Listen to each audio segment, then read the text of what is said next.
Welcome to Gabbin with Gavin. Gavin Clark is one of the co-owners of Vintage 905 and joins us. Hello, Gavin. Gavin and Clark has been selling vintage clothing in downtown Whitby for over 3 years.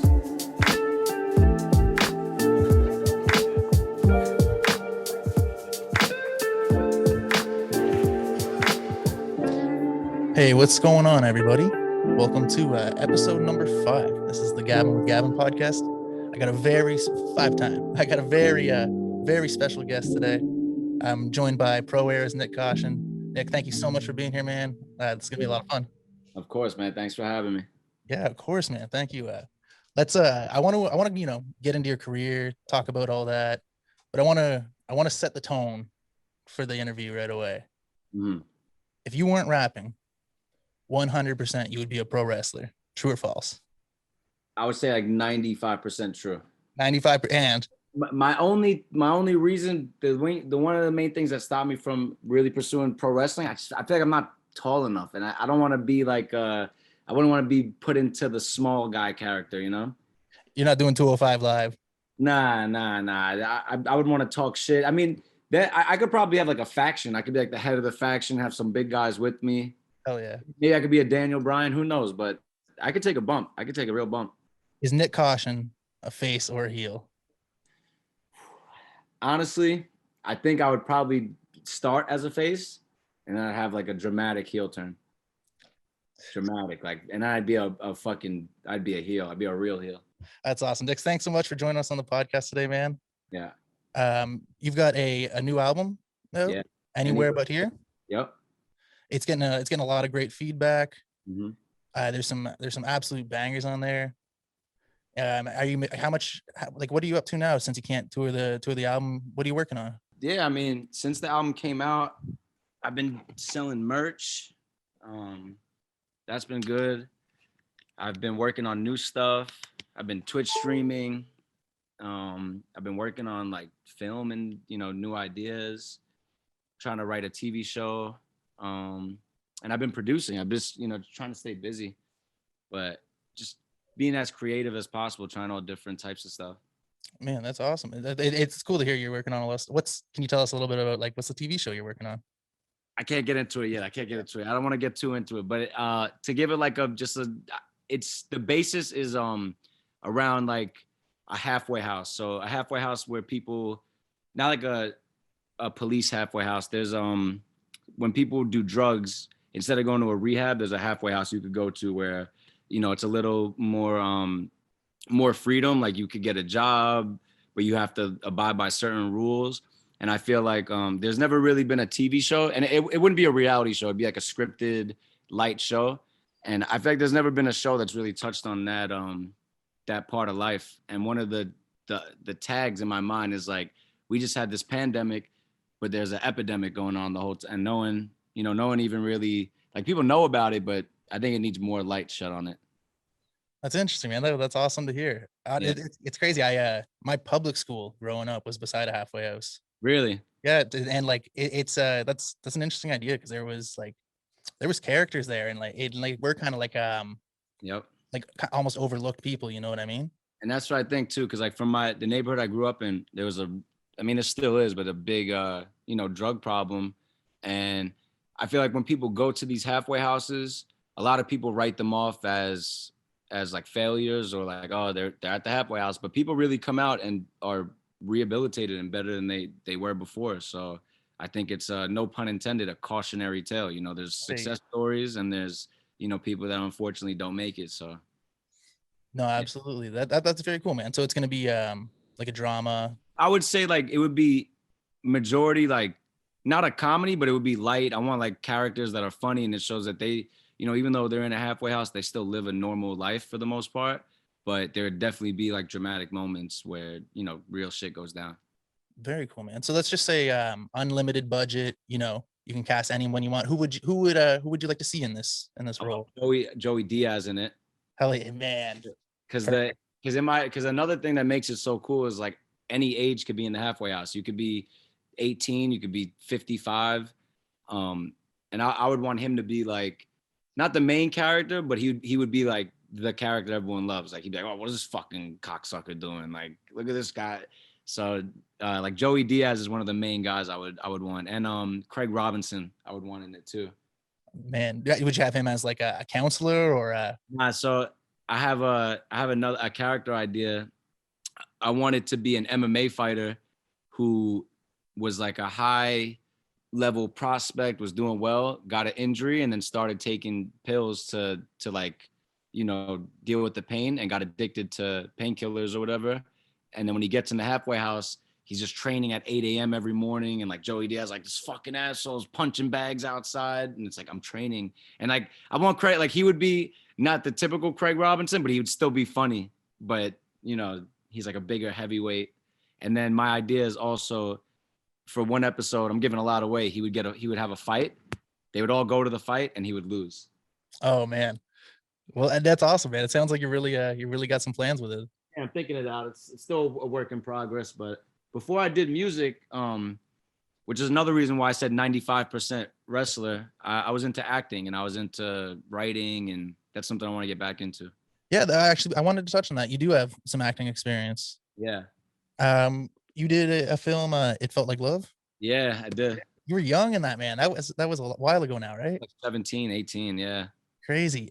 Was that before That was like at the same time. That was at the same time as Pro Era really started taking off. Like that summer, I did the movie, and I was also doing Pro Era shit. So it's crazy, yeah, because there's some Joey songs like through the movie and yes. Yep. Yeah, really cool, man. So everything must have really started popping at that time. Let's kind of talk about it. That was 2012. 2012, yeah. That was when 1999 came out.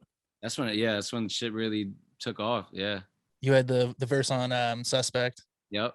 And was that kind of like, that must have been wild, right? Because it's all your friends, you know? Like, yeah. So basically, like, to give you you know, more insight on that time, it was like, you know, I was rapping, I would say since 2010. I always wrote, and you know, I rapped, like not recording, but I rapped. I didn't take it serious. And then my boy Trevor, who I still record with to this day, bought us a mic and started recording in his house. And I started recording, me and him, and I knew Steez since I was a freshman, and I knew he rapped. He didn't know I rap, and then he seen me rap at a show, and after that, he came up to me in school and was like, "Yo, I didn't know you rap, blah blah blah. Like you could spit." And I was like, "Yo, I got a studio. Like come through."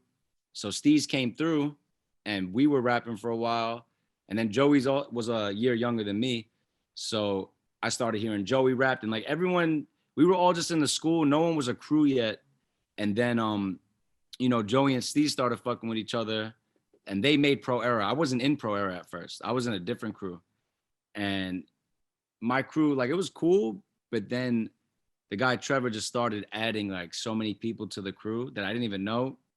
And at the same time, Pro Era was like making good music. And they were like, "Yo, you know, you're like the unofficial member of Pro Era." And I was like, "Yeah, I know." Because I was in the other crew. And then I left my crew because it wasn't working out, and they asked me to join Pro Era. Like this was after Survival Tactics, like right before 99 came out. So I joined Pro Era like right before shit really took off. When Survival Tactics was out, like did you guys think things were just gonna take off? Like, I mean, hearing Joey and Steez rap, yeah, and like you must have known they were good, or did you just think like your friends were really good rappers? So to be honest, I knew Steez was mad good. Like I always thought Steez was really good. Early Joey shit, I was cool with Joey. Like I fucked with Joey as an actual friend, this is actually a good story. I met Joey. We were both in school for theater and like drama, acting and shit. And because it was like an art school, there's a screen theater program where we had to take a dance class.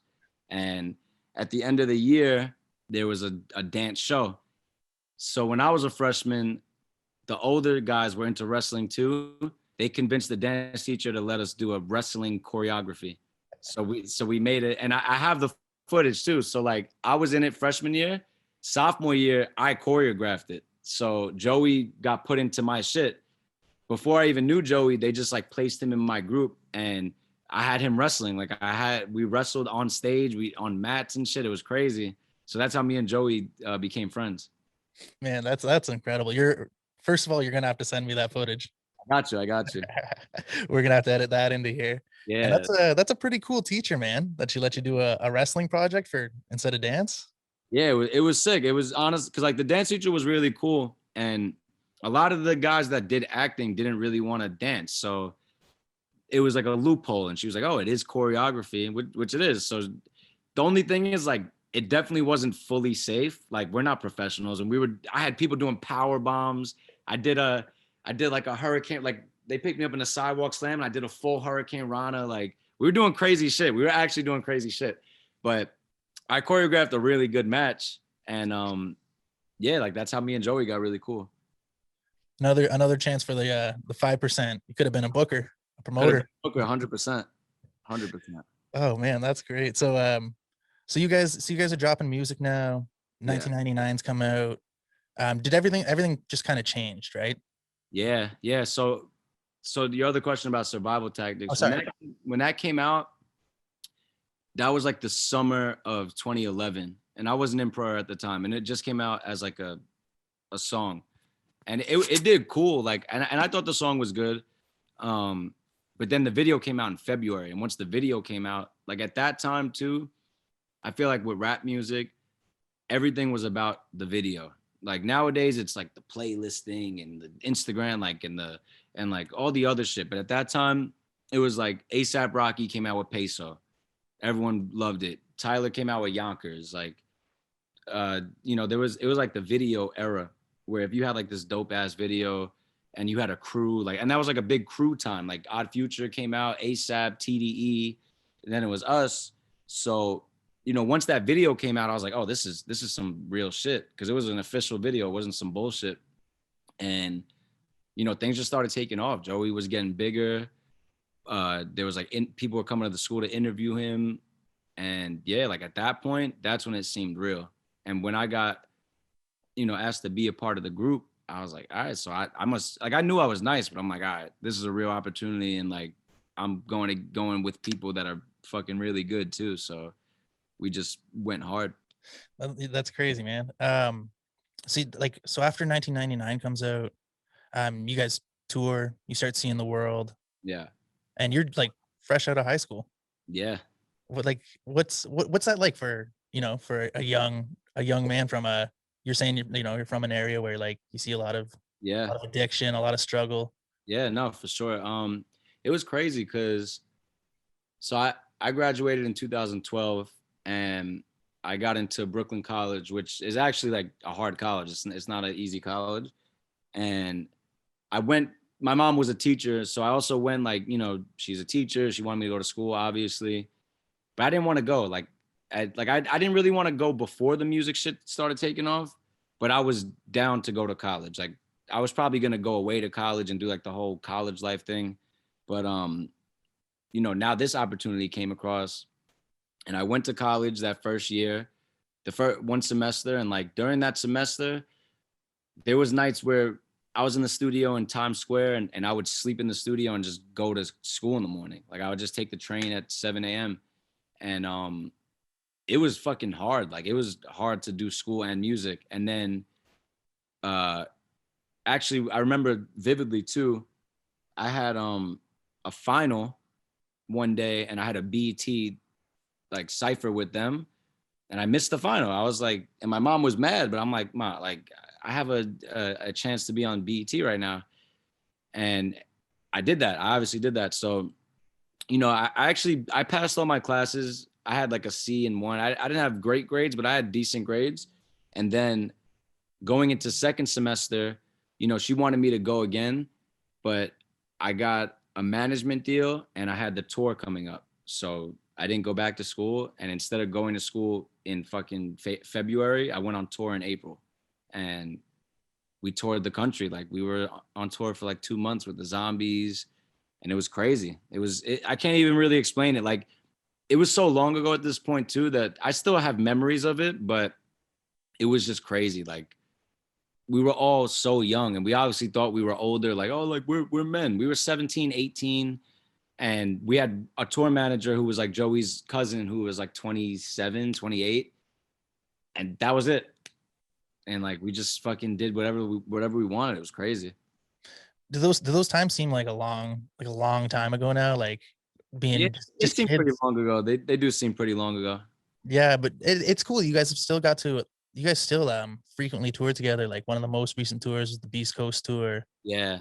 I mean, you guys are very you're a tight knit group. Like it's family, right? Yeah, for sure. I mean, you know, I was on that tour. Like at that time too, the first tour, I was cool with the Zombies, but we didn't know them as well. Like they were also older. Like I was 17 or 18 and they were, you know, in their early 20s. So it's a different age gap at that age. Now, you know, if I'm in my mid 20s and they're in their later 20s, like it's different when you're older. And they also like, we had a tour bus because Joey was like sponsored and had, you know, all, like more money coming in. They were still grinding. So they were traveling across the country in a dollar van, like in an actual white van. And, you know, it was them and the underachievers in the same van. I remember one in Canada, like some of them got caught at the border. Like there was a bunch of crazy shit going on. But I bring them up too, because like I was cool with them. And then, you know, as time went by, we got cooler. And then they took me and Kirk on the Vacation to Hell tour. And, you know, that was just great. Like I was on the bus with them. Like now they took me and they treated me like family. So it's like, not only have I done it with Joey and them, the Zombies really looked out because they are huge now too. So for them to, you know, take me and Kirk is wild. And they've become my brothers as well. It's amazing to see, man. That Vacation and Hell tour, like that was stupid. That was amazing, right? So you and Kirk, yeah, when that's where I met you, right? Yeah, that's right, man. It's been a little bit now. Yeah, 2018. Yeah, wild, man. Yeah, time flies. It's crazy. No, it's crazy. Was Disguise the Limit out yet? Yeah, Disguise the Limit was out. That was like a little bit after Nyck at Night came out. Okay, awesome. So you guys were kind of touring off Nyck at Night, Disguise the Limit. Yep. Is it crazy seeing like just, you know, you're going to open for Flatbush and there's people just screaming your lyrics, like people know all the words. You're a wild man, like you're a wild performer, man. You get in the crowd and that. Yeah, it was wild. And it's like, you know, I always tried to be like, I looked at my show as like a wrestling act too. Like I want to jump in the crowd. I want to be wild. I want to like Jeff Hardy type shit. You know, I want to turn the shit up. But, you know, after seeing the Zombies perform for a whole tour, I was like, all right, like they're doing some crazy shit. It made me want to level my shit up again too. So yeah, like being on that tour, having people show me love and also seeing them every night was so much inspiration. Yeah. Speaking of the Zombies, speaking of tour, speaking of wrestling. Yeah. I want to touch on the FBZ 24/7 title. Oh yeah, that's my title right now. You're still the current champ, that's correct? Yeah, I came to Juice's house. I had a drop from one of his interns or someone he thinks was working for him. You know, I paid him a little bit of money and I fucked him up in his house. I drilled his eye out and I stole his dog and I took his belt. Fuck Zombie Juice. There you got it, folks. That's an exclusive for the podcast. What I gotta say about that, you know, I got a lot of love for the Zombies, but there's me and Juice. You know, he's a good guy, but he's tested me one too many times, and I don't think that's over yet. I know he's coming for me, but I got something for him. Well, I love it.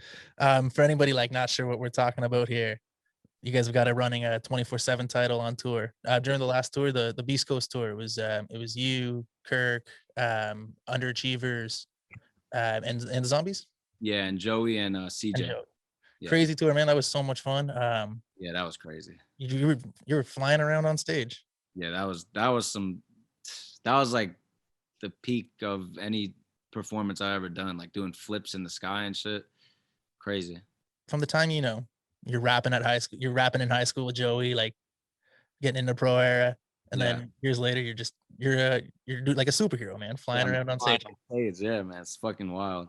What a crazy journey it's been, man. Yeah. Speaking of, and let's talk about your wrestling collection. Oh, you want to see it? I'd love to see it, man. So we kind of know each other through the store. Yep. When we first met, I got you a Hardy Boys tee. Hell yeah, that's still one of my favorite ones. You're just a massive wrestling fan. Got a cat named Jeff Hardy. You know what's crazy too? Like now Pokemon cards, all this stuff is going up. I had those too, but for some reason I only kept my wrestling toys. So this is all wrestling toys. I wish I would have kept everything. I literally have, like, I have a Matt Hardy, old Matt. I have the rubber toys too. Like, I got this sick. Mankind. Look at this old Shawn Michaels. Like, shit is crazy. Tomko, remember this guy? Tyson Tomko, I do. Grandmaster. Oh man. Fucking Gangrel. I got everything. Like, I think I have almost every wrestler.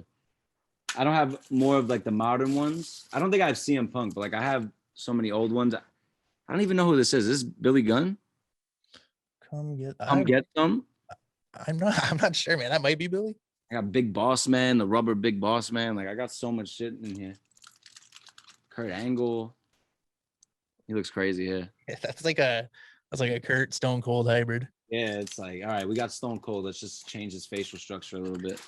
Big Show. Paul White. Oh, White, yeah. But yeah, man, I got so much shit. I got like ladders, belts, Scotty Too Hottie. Man, has it been something you always collected? Yeah, ever since I was a kid, you know, my brother put me on. My brother's older than me, so, you know, at that age, anything my brother was into, I was getting into. And just one of my earliest wrestling memories was Kane's debut. I just remember like him walking in and I was like, who the fuck is, like, I was kind of scared. I was young.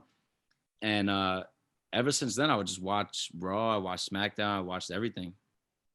That, man, I don't care. That stuff was terrifying when you were a kid. The whole You didn't know if it was like, you didn't know if it was real, if it was fake.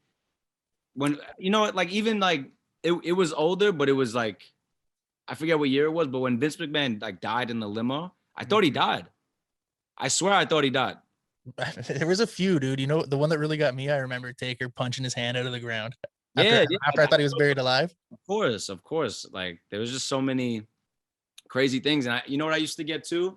I'm so upset about this too. I used to have so many magazines, and when I used to go to Florida to visit my grandparents, we'd go to like Sam Goody, or, you know, we'd go to one of these places, Barnes and Nobles, wherever it was. And, you know, sometimes we'd get like a CD. I remember I got Doggy Style out there. I got like the censored Doggy Style. But usually I would get, I'd either get wrestling magazines or gaming magazines that came with demos. Remember the games used to come with like demos you bring home? So, but most of the time I got the wrestling magazines. And in the wrestling magazines, on like the back pages, they would have the results of the latest pay-per-views, because there's no YouTube to fucking watch the highlights. So I'm watching like, oh, like I knew what happened, but it was just like, it was different when you had it like panel by panel, showing the results, showing like someone through the table. So it's just crazy how different it was like 20 years ago, 15 years ago. Yeah, the kids got no idea. If you missed Raw, yeah, you had to catch the highlights next week. Exactly. And it wasn't the same too. It wasn't the same. No, everybody's talking about it at school. And it's like, if you didn't have money for the pay-per-view, you can't watch the highlights on YouTube. You gotta just wait. When you were a little bit older, like high schoolish and that, did you ever like get 10 friends together, have them all slap like $8 in and rent the pay-per-view? Like, also, I kind of fell off of wrestling in junior high school. Like, I didn't watch like the whole CM Punk era. I didn't watch as much. I went back and watched it, but I wasn't as big of a fan at that time, because I feel like I was probably getting a little older and wrestling wasn't as cool anymore. I feel like as a kid, it was like, oh, you still watch wrestling? And I was like, no, I watch sports. I like basketball. But then I got back into it in high school. But like junior high school and like early high school, I wasn't as into it. And you're a huge, there I see Jeff creeping in the back there. Hey, what are you doing? Trying to get some TV time. Yeah. That's awesome. That's for the viewers, that's Jeff Hardy. Come here, boy. He does Oh. Come here. He's like Jeff Hardy in real life, huh? The charismatic enigma. Oh, that. You could jump high. He's not doing it. We're definitely gonna clip this part, and this is where all the views are coming from. Yeah, Jeff, come on. All right, good enough. Go play. Do you so Jeff Hardy, favorite wrestler? Yeah, probably. Do you got a favorite match? Like anything that stands out?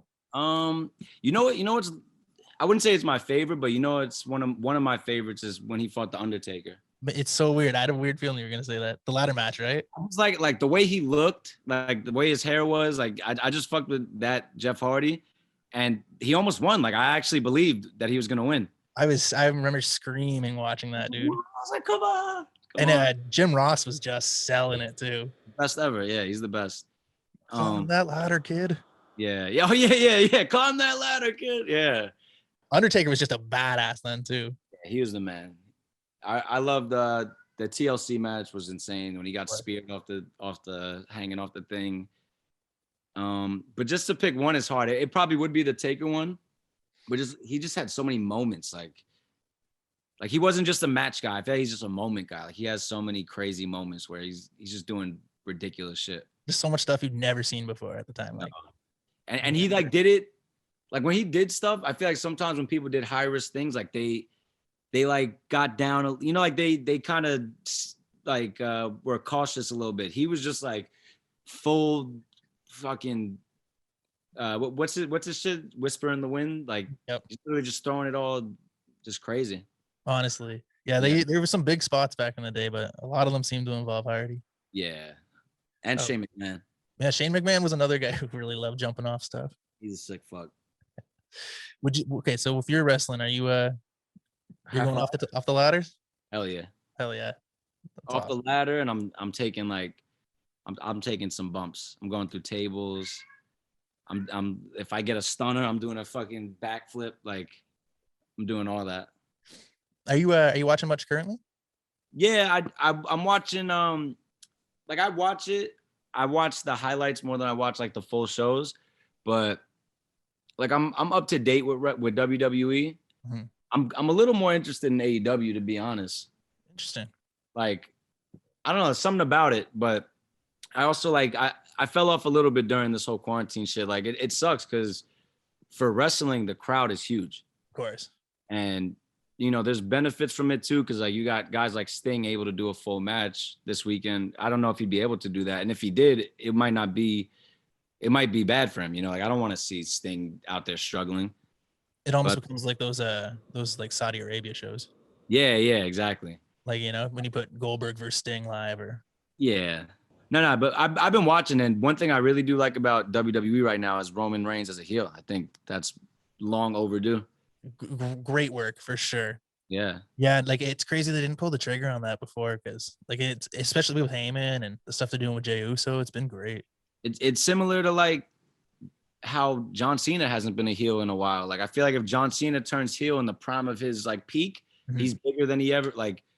You know, like they don't want to lose the kids, which I understand, and like never give up. Like he's got the merch and everyone buys it, but like, fuck the kids. Like fuck that. You got a fucking product. Like break the kids' hearts. When I was a kid and someone made a heel turn, that was the shit I remember. And like now that I'm older, I'm not like, oh, I'm so sad that The Rock turned heel. It's like, no, that was great storytelling. Like I was a tiny kid when I remember Macho Man going over to NWO, dude. It broke my heart.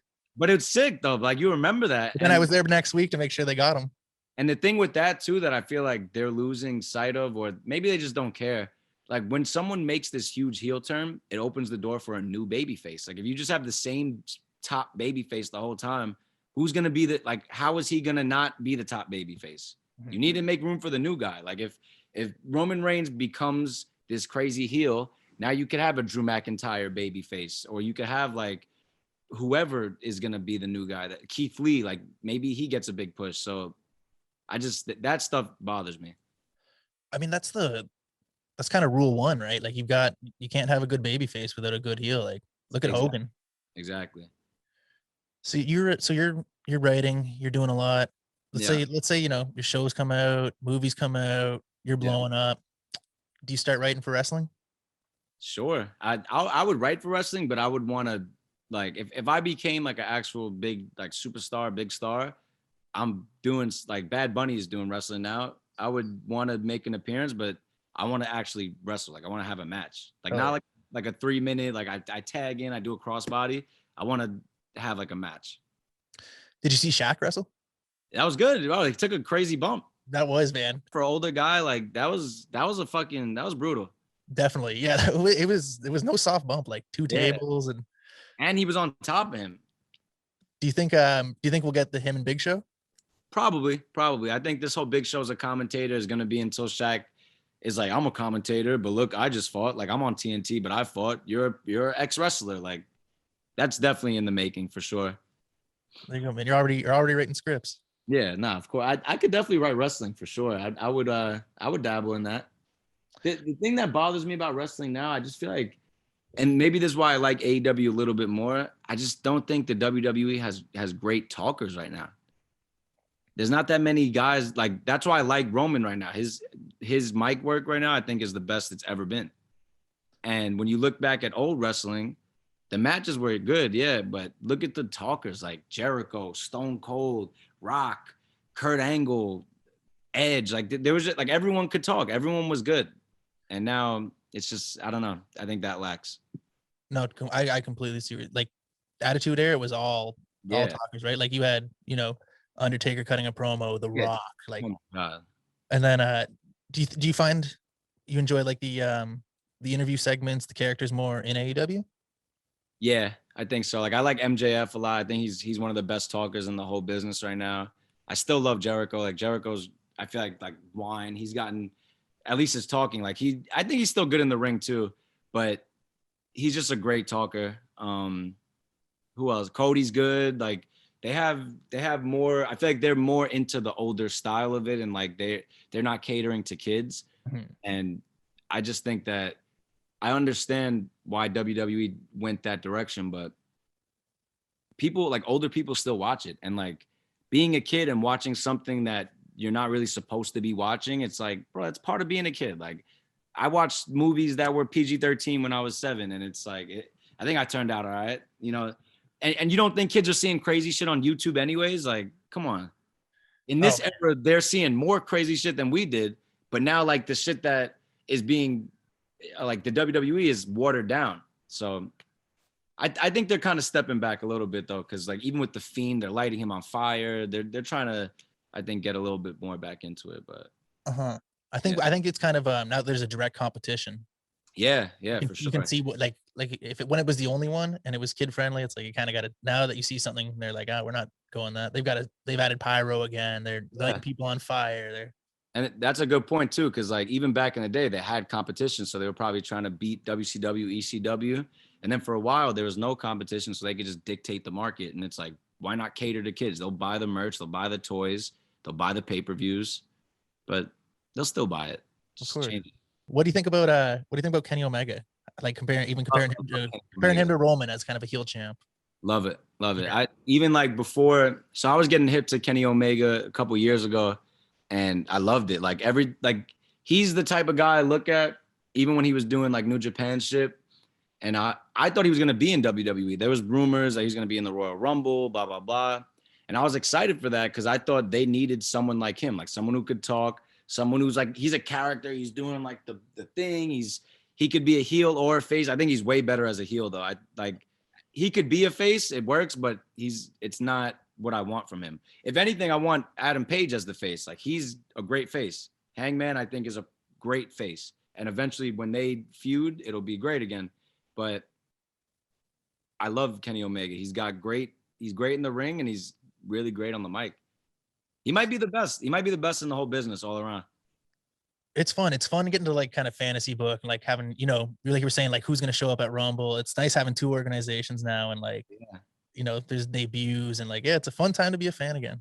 Yeah, for sure.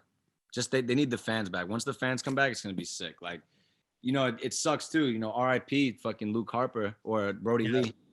But when he debuted, no crowd, that would have been huge. And I loved his role. I loved him as the Dark Order. I thought that would have been such a crazy faction with him as the main guy. But AEW has done so much dope shit, and I think once the fans come back, it's going to be even better because they keep adding people. I like Darby Allin too. He's good. This is a good time to be a fan for sure. Yeah, they do a great job, like, really developing characters from top to bottom. Like right. Darby's got a story going right now, and like, it's not just the championships. Yeah. All right, cool, man. Well, that was a lot of that. I'll chat wrestling with you anytime, dude. So let me switch it up here a little. there's something like I specifically wanted to ask you about because it's like it's one of my favorite things like I've ever seen you put out. Yeah. How did you guys hook up with Big Tigger and do the Rap City the Basement video? Does that because you're a big freestyle guy and you Yeah. kind of grew up on BET. Hell yeah. I Tell me can't about that, man. I can't take any credit for that because they just told me they were doing it and I showed up. So I don't know who really. I think it was the zombies who like made the idea, but honestly, I don't know. They just told me it was happening and they said, show up. We're gonna wear jerseys. It's gonna be, like a retro vibe. Pick your beat and just be there. And I was like, all right, fuck it. And I did grinding and they told me to go last. So I was like, fuck it, I'll be the anchor. I'm down. Oh yeah, man, no, that's so cool. You like you're a big free like. Did you watch Freestyle Friday? Hell yeah. I mean, back in the day, Lloyd Banks was one of my favorites for a while. I used to watch his like Funk Flex freestyles, and then Lil Wayne too. Lil Wayne is probably my favorite rapper ever, just like all together. But like I watched his Basement freestyle all the time, and I would just also listen to all his music, and like he was always freestyling over other beats. So like that type of style has always been stuff that I gravitated towards, and that's kind of why I got into rap. Like Eminem was probably my first rapper I really liked when I was young. And then when I got a little older, it was like Lil Wayne, Banks, 50, then like Drake eventually. Like it just kept growing with time. And whenever people rapped on other beats and like did it better than the other rappers, I was like, all right, this guy's the fucking truth. Oh, I love that. Yeah. Was that something that was kind of like did that happen on the bus, like touring and that? Did you guys freestyle a lot? Yeah, we freestyled on the bus for sure. But we would freestyle like funny shit too. Like we would battle rap, like just come at each other. The Basement shit was done before tour, but yeah, we would freestyle on the bus all the time. Eric made beats, but it was more like just funny freestyles more than anything. Like we're around each other. It wasn't like competitive. It was like coming at each other and shit like that. Well, that's dope. There's a video that I love. I think it's you guys. You're on Late Night with Rosenberg. I think it's you, Kirk, and Joey. Yeah. It seems like one of those, just kind of like a fun freestyle. Like you guys are giving each other words and that. Oh yeah, I remember. That sort of vibe. Yeah. Yeah, man, that's so dope. It's cool, dude. Just seeing like your success from from the beginning and seeing you get to tour the world and everything, man. Really, Yeah. really cool journey. It's just been like going with it and trying to get better and just sticking with it too. I think that's the main thing. You find something you love no matter what it is, and you just got to stick with it. And it's like everything gets hard, no matter what you're doing. You're opening a business, you want to go to school, be a doctor, do this, do that. There's going to be times where you don't think it's going to work, or you think like maybe I should have did something else. But then there's the moments where, like in my scenario, there's moments where I'm flying above thousands of people in the sky and I'm like, all right, maybe I'm doing the right thing. So, one of the sayings I said like on my first album was like, yeah, you live for the highs, live through the lows. And it's like something that I just think it's a good mantra for life. Not everything's going to be these high moments, but you get through the bad shit and it's just about the good. It's about like, living for those good times. So it's just a moral of life. Hell yeah, man. Well, thank you. Yeah, thanks for dropping some knowledge on us here. Yeah. Let me ask you, what do you see you're doing? I see like, just through your Instagram and that you're staying busy, like shipping out merch, you're doing Twitch streaming. Yeah. Tell us about those activities. So the merch thing, this is the first time I ever really did that. I had merch come out and I sold merch on tour, but the merch I had that came out before was like through the Pro Era website where they handled all the stuff. So I got all the merch. Like I got all these boxes behind me, if you could see them. Yep. And I'm going to the post office. I got this spot near me. It's like one stop. And they package everything for me and I ship them out myself. I do everything myself. It's sick though, because like I could see who's buying everything. I could see every name. I could see, what they're buying. Sometimes I throw in like extra shit. And I love that. And then the Twitch shit is great too, because I could like directly connect with the fans. And I'm actually a beast in Call of Duty too. So they get to see my full range of skills. I'm not just a rapper, Multi-talented. Yeah, I'm dropping 20 bombs in Warzone. You know, I'm going crazy. I love it, man. No, that's dope. It's good to see you're you're staying busy. You got lots on the go. Yeah, for sure. Where can people pick up merch? Like where can we find you? So it's nyckcaution.com if you want to get merch. All my music is there. I actually just made the website recently, so it's got all my new music, my latest videos. My socials are on there, and my merch is there. So that's my website. And then if you want to follow me on Instagram or Twitter, it's just Nyck Caution, NYCK Caution. Cool, man. Yeah, and I know you're a busy guy, so we won't keep it too much longer, dude. Thanks so much for doing this. Appreciate you, man. Of course, anytime. Yeah, man. Nyck, it's been Nyck Caution. Thanks so much for joining us, dude. Let's go, baby. I'll see you next time I'm in Canada. Hell yeah. Can't wait till you're back on tour, man. Good luck with everything. Of course. Take care, brother. Yeah, man.